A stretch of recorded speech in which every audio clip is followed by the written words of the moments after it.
நான் முதலமைச்சராக பொறுப்பேற்றதும் முதல்வரின் முகவரின் துறையின் கீழ் இப்போ வரைக்கும் பெறப்பட்ட 68,30,681 மனுக்களில் 66,25,304 மனுக்களுக்கு உரிய முறையில் தீர்வு கண்டிருக்கும்.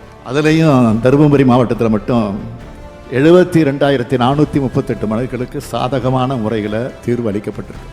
இப்போ நான் சொன்னதெல்லாம் நீங்கள் அரசு துறை அலுவலர்களுக்கு போய் மனுக்களை கொடுத்ததை பற்றி. ஆனால் அந்த நிலையை மாற்றி பொதுமக்கள் அதிகமாக அணுகிற முக்கியமான 13 அரசு துறைகள் நகரங்களுக்கும் கிராமங்களுக்கும் நேரடியாக போய் மக்களாகிய உங்ககிட்ட உங்கள் ஊர்லேயே மனுக்களை வாங்கி பதிவு செஞ்சு அதுக்கு 30 நாட்களுக்குள்ளே தீர்வு காண நான் உத்தரவிட்டேன். அதன்படி உருவானது தான் இந்த மக்களுடன் முதல்வர் திட்டம்.